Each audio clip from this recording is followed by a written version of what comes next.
cattle. Instead, she perfected the art of surviving on her own.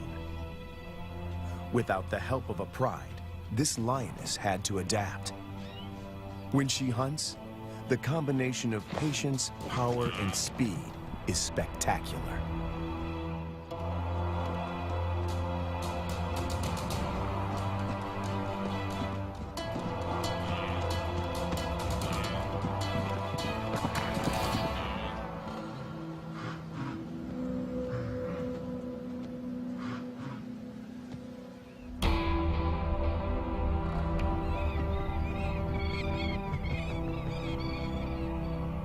This female is about 6 years old when she steps into the viewfinder of Herbert Brower, a wildlife cameraman.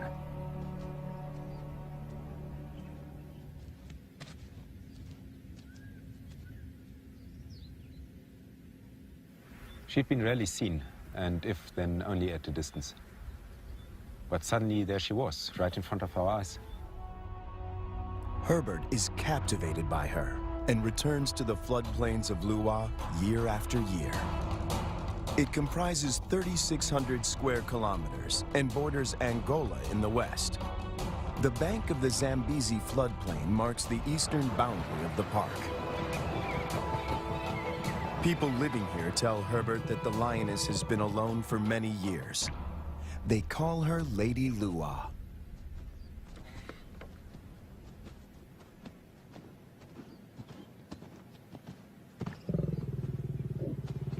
When she rolls for him, a bond develops between them that will have far-reaching consequences.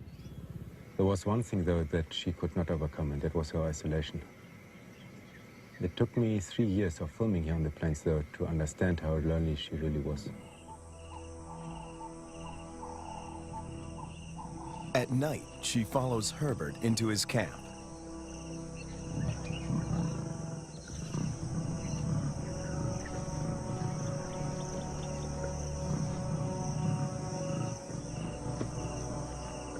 He would never expose himself to wild lions on foot, but he instinctively knows that she means him no harm.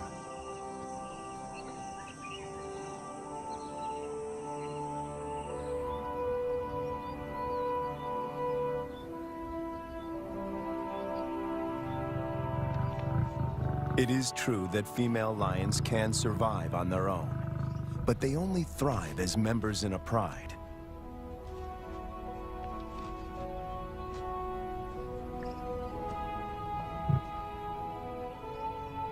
Is it possible to find Lady a mate? And could they produce cubs and form a new pride? These are the burning questions facing Herbert and experts at African parks.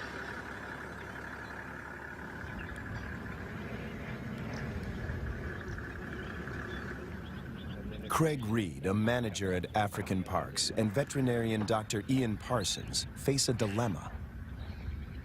Reintroducing a full pride of lions into Luwa could cause havoc. If one cow is killed or one person attacked, the local population would be up in arms. If they find her a mate, she will hopefully teach him and their cubs to stay away from cattle and people. The project is even more viable if she can transfer her impressive hunting skills.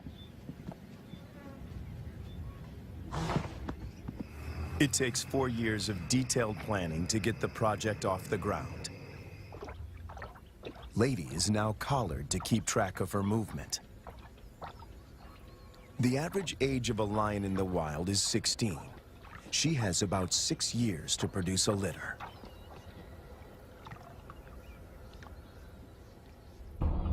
To find a mate for Lady, the team goes to neighboring Kafue National Park. Audio recordings of lionesses lure the males.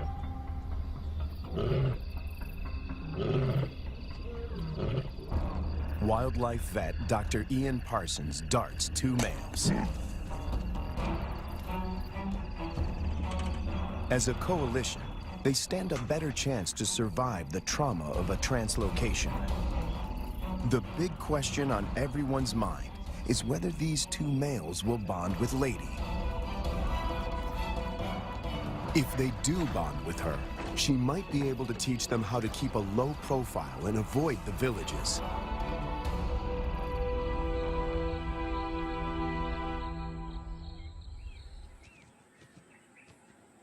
The two lions wake up in an enclosure, or a boma, right in the middle of Lady's core territory.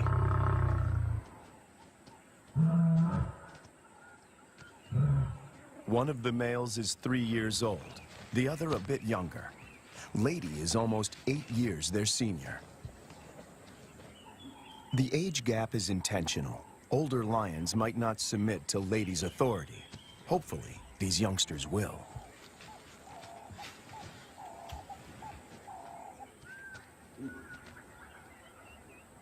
This is the first time in years that Lady has set eyes on her own kind. She keeps watch as the two males familiarize themselves with their new home. The first piece of the puzzle falls into place. But then, disaster strikes. On the 5th day in the boma, they escape. Finding themselves in a strange environment, they could take fright and bolt. To Herbert's relief, he finds them a few hundred meters from the enclosure. Lady's response is odd. She rolls to show them she is not a threat, but she doesn't approach them. The males are aware they are in her territory. Everything is new. It's going to take time to adjust. Before she leaves, Lady marks the territory with her urine. It's a strong message. She's the landowner. They are the squatters.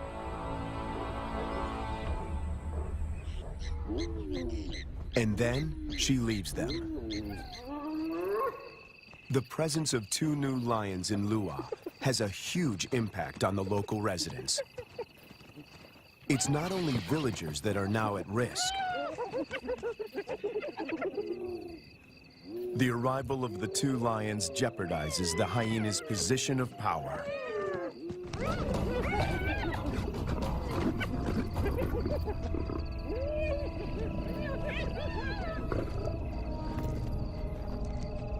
Together, they make a fearsome team.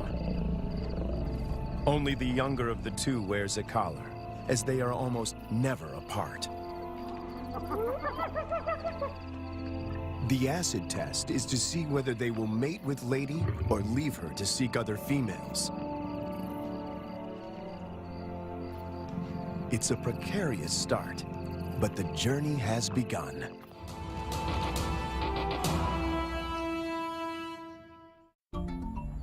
Almost 3 years go by without incident.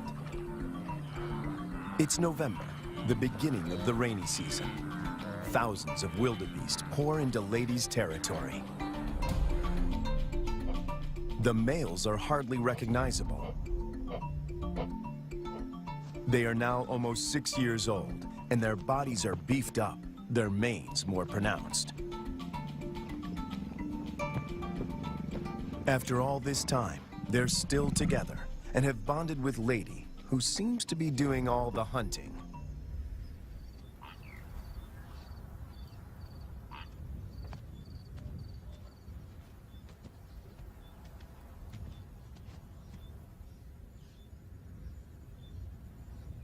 She targets wildebeest, almost twice her size.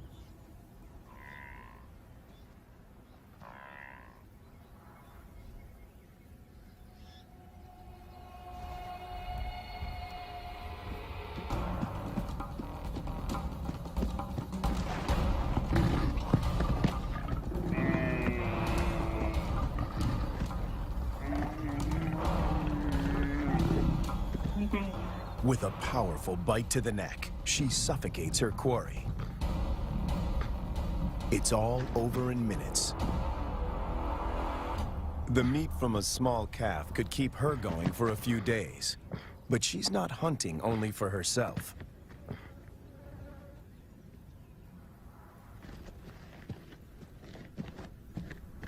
As the most experienced hunter in this trio, she is happy to share her kill.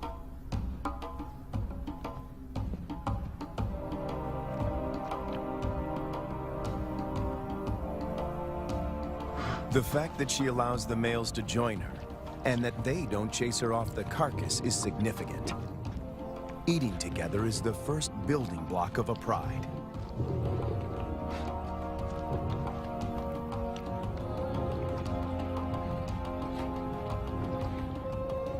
Her reward is companionship.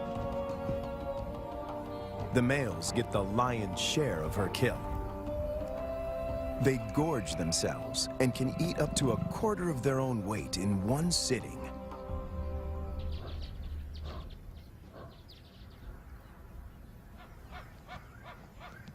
For the first time, Herbert sees the two males compete. It is the younger of the two brothers that emerges as the dominant male.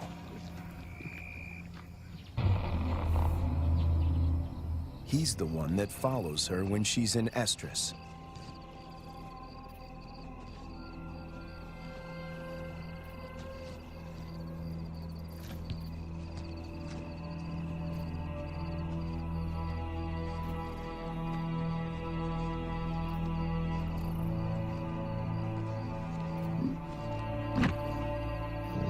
He grimaces, curling back his lips to expose an organ in the back of his mouth that picks up faint chemical pheromones. He can smell that she's in heat.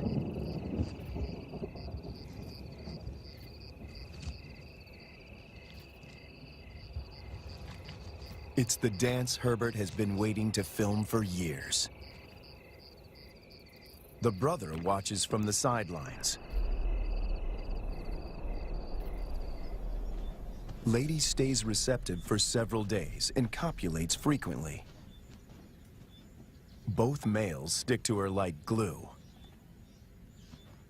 They won't fight over her. As members of the same coalition, they come to a gentleman's agreement. If the dominant brother tires, the other might get a chance to mate as well. Now she rolls, not to greet Herbert, but in submission.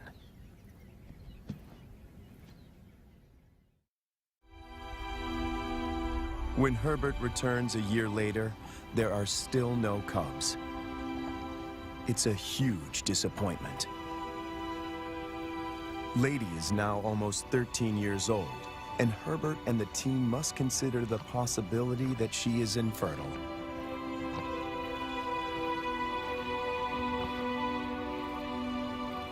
If that's the case, the males might leave her and start roaming, looking for other females to propagate their bloodline.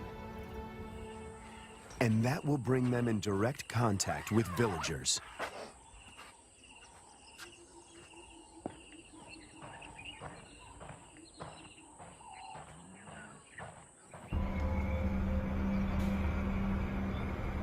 The team decides to import 2 young females. And that takes them back to Kafue.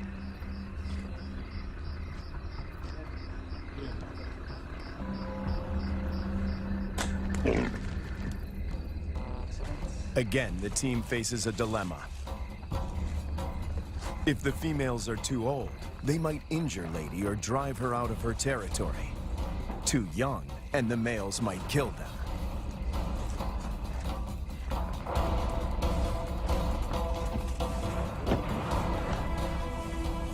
Dr. Ian Parsons oversees the translocation. We need some water just to keep them cool while we're traveling. All right, antidote. That's not very fast acting. It takes about 15 minutes to work.